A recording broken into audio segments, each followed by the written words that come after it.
인사하기도 좀 그렇고 약간 그러니까 무시하기도 좀 그렇지 않아? 생각하기도 좀 그런데 인사하기도 좀 그래. 도망이 상태. 자, 안녕하세요 여러분. 자, 오늘은 사대부고 부교지에 있는 고래를 위하여라는 작품인데요. 정호승 시인의 이 작품은 참 좋은 작품입니다. 그래서 실제 교과서에 수록이 되어 있어요. 지금 현재 와. 어느 교과서에 수록이 되어 있느냐?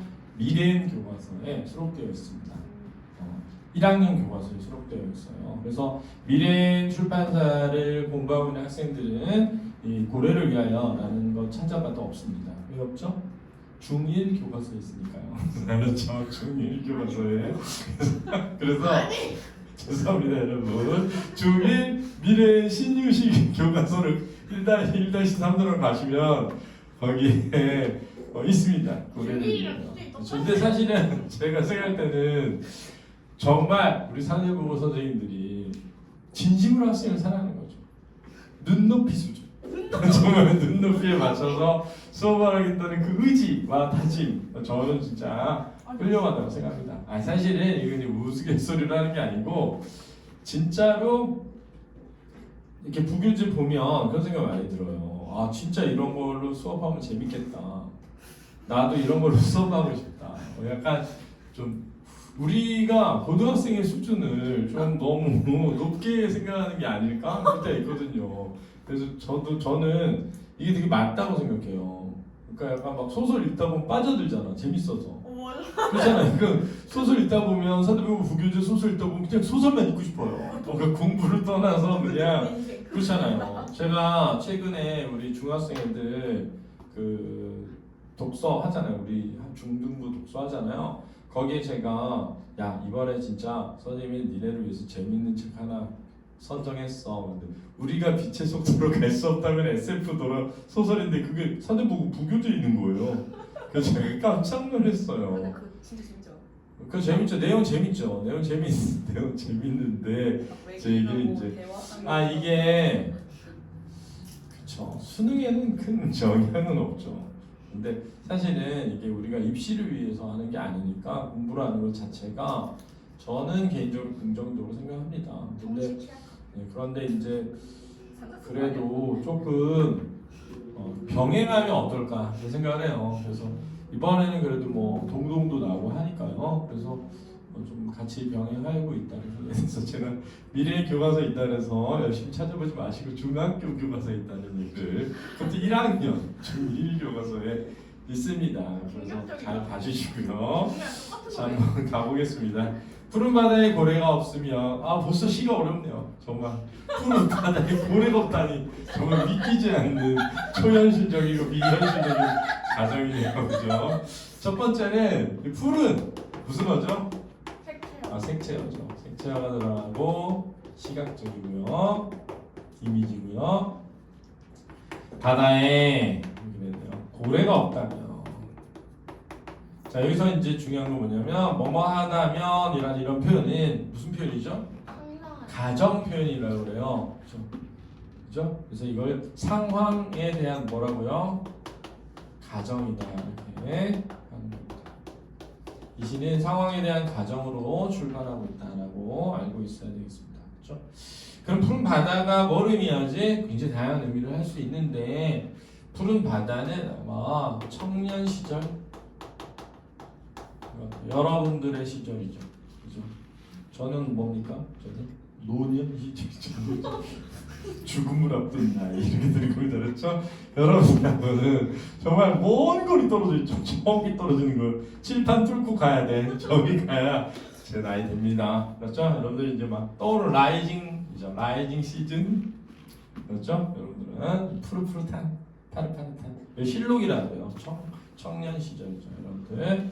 그래서 우리 그 규원가에 보면은 그 헌한설원이 그런 얘기했습니다. 천연여질 그게 뭐죠? 천연여질 있는 그대로가 너무 아름다운 나이.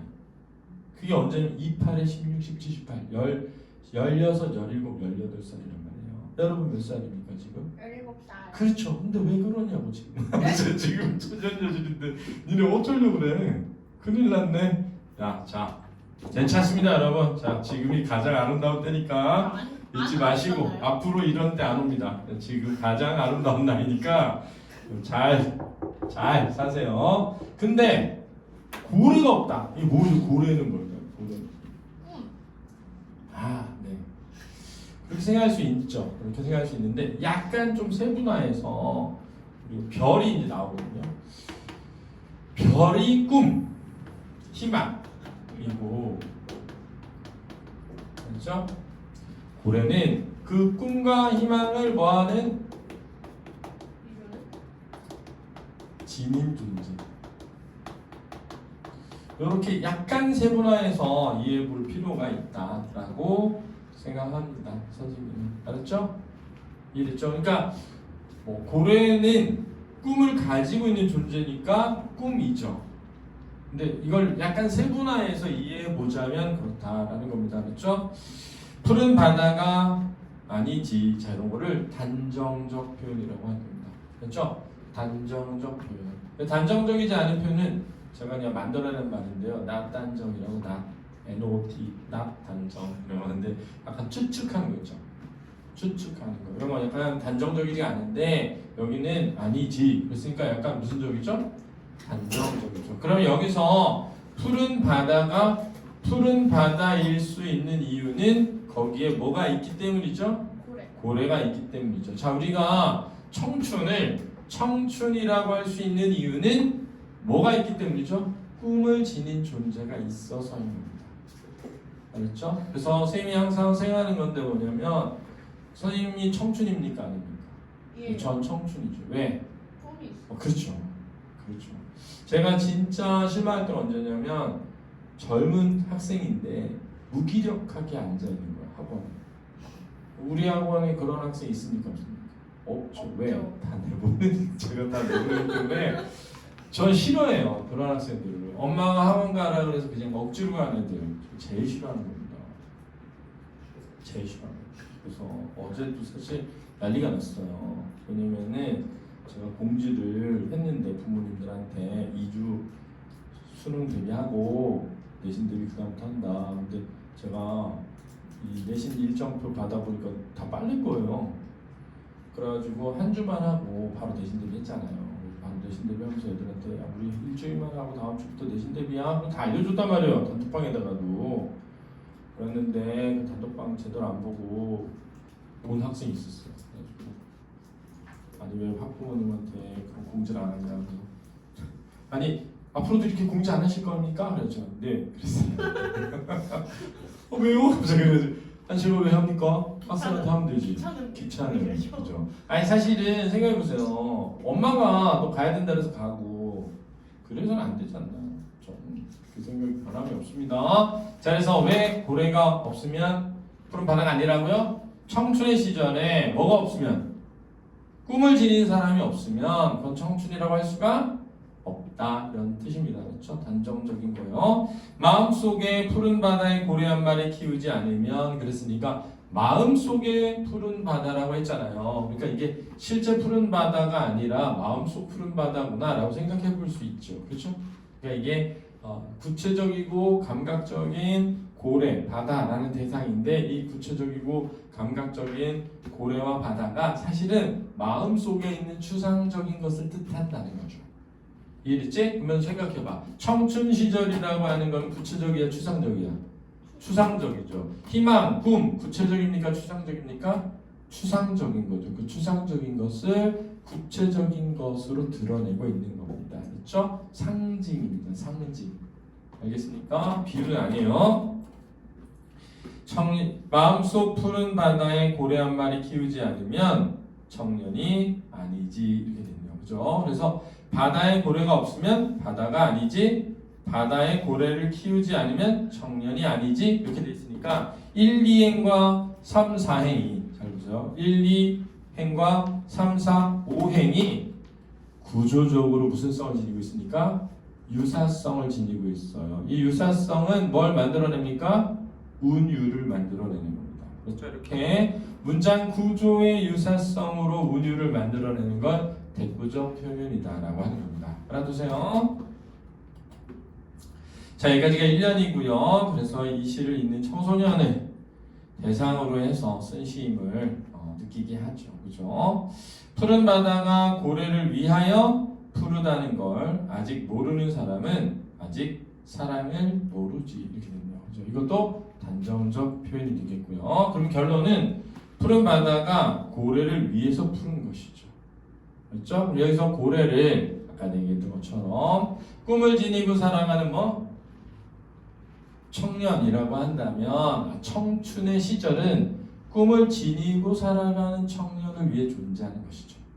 그죠? 그러니까 꿈을 지니지 않은 젊은 사람은 청춘이라고 할 수가 없다 이런 거죠. 그렇죠? 그러니까 진짜 꿈이 없는 애들 보면 뭔가 생기가 없어요. 뭔가 의욕도 없고, 그죠? 진짜 청춘이라고 느껴지지가 않죠. 그죠? 근데 그 푸른 바다가 고래를 위해 부르다는 걸 아직 모르는 사람은 아직 사랑을 모르지 이렇게 돼요. 그래서 사랑에 대한 얘기가 나오고 있습니다. 그렇죠? 사랑을 알려면 푸른 바다가 고래를 위해 푸르다는 걸 뭐 해야 한다? 알아야 사랑이라는 걸 안다라는 거죠. 그렇죠? 그러니까 결론은 이런 거예요. 청춘이라는 시절은 꿈을 지닌 채 살아야 해라는 걸 아는 사람만이 무엇을 알 수 있다? 사랑을 알 수 있는 거죠. 여기서 사랑은 여러 가지일 수 있는데 가장 근본적으로 선생님은 자기 자신에 대한 사랑이라고 생각해요. 생각해봐, 잘 봐. 만약에 꿈을 지니지 않고 살아가는 젊은이가 있다고 하자. 그 사람은 무엇을 사랑하지 않는 거지? 그렇죠. 자기 자신을 사랑하지 않는 거죠. 그렇죠? 왜냐면은 나를 진짜로 사랑한다면 날 위해 뭔가 앞을 준비해야 되지 않겠어요? 그죠? 꿈을 지니고 살아가야겠죠. 그죠? 그러니까 꿈을 지니고 살아가지 않는 사람은 진정한 사랑을 모르는 사람이죠. 더 나아가서는 자기 자신을 사랑하지 않는 사람은 누구도 사랑할 수 없다? 남도 사랑할 수 없는 겁니다. 알았죠? 그래서 왜 그런 사람 사귀다가 선생님도 안 믿겠지만 선생님 사귀다가 헤어지자고 했더니 자기는 죽을 거라는 거예요. 그래서 제가 모르겠어요. 그건 나랑 상관이 없다. 어머. 저랑 무슨 상관이 있습니까? 그리고 너가 죽는 건 네가 선택할 일이니까 알겠는데 그러더라도 누구한테 얘기하고 죽는 건 아니지 않냐? 그랬어요. 죽을 때는 조용히 자기 혼자 스스로 의지로 결단을 내려야지. 왜 얘기를 하고 죽습니까? 그렇죠? 그래서 뭐라 그러냐면 이렇게 얘기했어요. 제가 이 얘기하려고 했던 거 뭐냐면 너랑 헤어지기를 정말 잘한 것 같다. 왜? 넌 사실 나를 사랑한 게 아니다. 나 때문에 너가 네 목숨을 잃는다는 건 너 자신을 사랑하지 않는 거고 너 자신을 사랑하지 않는데 나를 사랑한다는 건 있을 수가 없다. 그러니까 그냥 집착이고 괴롭힘일 뿐이다. 그러니까 내가 약간 너랑 헤어지는 거에 대해서 고민을 했었는데 네가 방금 그 얘기를 한 거 듣자마자 정말 잘했다는 생각이 드는구나. 정신 차려. 그리고 만약에 죽게 되더라도 내 얘기는 쓰지 말고 죽어라. 그게 적어도 나를 사랑했다면 해줘야 될 일인 것 같아. 그리고 헤어지죠. 왜 그 벌레를 보는 듯한 표정으로 저를 바라보고 그렇죠. 제 얘기에 뭐가 틀렸습니까? 그러니까 틀린 얘기가 더 없어서 더 화나요. 그렇죠. 그러니까 진심으로 얘기하는데 자 들어보세요. 청춘 시절을 헛되이 보내는 사람은 자신을 사랑하지 않는 겁니다. 그건 사랑을 모르는 거죠. 이 청춘 시절이 봐봐. 꿈을 지니고 살아야 진정한 청춘 시절이라는 걸 모르잖아? 이 청춘이 왜 있니? 너네가 뭘 지니고 살라고? 꿈을 지니고 살라고 있는 거거든. 그런데 그걸 모르는 너네는 뭘 모르는 거다? 사랑을 모르는 거야. 이렇게 얘기해 주는 거죠. 그렇죠? 고래도 가끔 수평선 위로 치솟아 올라 별을 바라본다. 자, 그래서 여기서 이제 얘기하는 거예요. 꿈, 희망 그 자체는 뭐일 수 있다? 별일 수 있다. 알았죠? 그럼 고래는 뭐예요? 그 꿈과 희망을 지닌 채 살아가는 청춘이 되겠죠. 그죠? 젊은이가 될 수 있다. 이해됐어요? 약간 세분화하면 그런 거예요. 이해되니? 그래서 별은 꿈과 희망을 의미하죠. 왜 별이 꿈과 희망을 의미하죠? 보통 꿈은 언제 꿉니까? 밤에 꾸는데 밤에 반짝반짝 하는 게 뭐니? 별이잖아. 그리고 어두운 밤에 길을 잃었을 때 무엇을 보고 길을 찾게 돼? 별을 보고 길을 찾기 때문에 별은 예전부터 어떤 희망을 상징하는 소재로 쓰여왔습니다. 그렇죠? 나도 가끔 내 마음속 고래를 위해 밤하늘의 별들을 바라본다. 그래서 여기서 나는 드러난 화자가 되겠고요. 나도 하는 순간 동일시 되고 있는 겁니다. 그렇죠? 동일시 되는 겁니다. 누구와 동일시 되는 거죠? 고래와 동일시 되는 거죠. 왜냐하면 고래가 가끔 수평선 위로 올라가 별을 바라보잖아요. 자, 수평선 위로 올라가 별을 바라본다는 상승의 이미지라고 하는 겁니다. 상승의 이미지. 내 마음속의 고래를 위하여 그랬습니다. 내 마음속의 고래를 위하여 밤하늘의 별을 본다. 그래서 희망을 가져 본다. 꿈을 가져 본다. 내 마음속의 고래는 뭡니까? 희망을 지닌 채 살아가는 존재가 되기 위하여. 이런 거죠. 나도 가끔은 희망을 지닌 존재로 살아가기 위하여 희망을 꿈꿔본다. 꿈을 꿔본다. 이렇게 얘기하면 되겠습니다. 알겠습니까? 그래서 제가 이 시할 때 항상 여러분들한테 해주고 싶은 얘기는 그런 거예요. 뭐냐면 나이가 젊은 것이 청춘이 아니라 마음속에 뜨거운 태양을 안고 살아가는 사람만이 진정한 청춘일 수 있다. 그런 사람만이 자신을 뭐하는 것이다? 사랑하는 것이다. 라는 걸 잊지 마시고 살아가시기를 바랍니다. 그래서 고래를 위하여 현대시. 자, 현대시는 시대로 나타낸 거고요. 정형시 아니고 뭐라고요? 자유시. 자유시는 뭘 창안해야 돼? 형식을 창안해야 되죠. 그렇죠? 서정시 뭘 표현한다? 정서. 정서는 생각과 뭐라고요? 감정이다. 알아두시고요. 그렇죠? 상징적 의미를 지니고 있습니다. 고래는 뭘 상징한다고요? 꿈, 희망일 수도 있지만 꿈과 희망을 상징하는 건 오히려 뭐일 수 있다? 별이고 이 꿈과 희망을 지니고 사는 젊은이라고 할 수 있다고. 알았죠? 그럼 바다는 뭐라고요? 청춘의 시절 이렇게 이해할 수 있다는 겁니다. 알겠습니까, 여러분? 네. 그래서 주제는 청년에게 살아가면서 자신을 사랑해야 뭘 가지고 살아간다? 꿈을 지니고 살아가기를 바라는 고려를 위하였습니다. 수고하셨습니다. 근데 왜 상징적이 아니에요? 뭐라는 거야?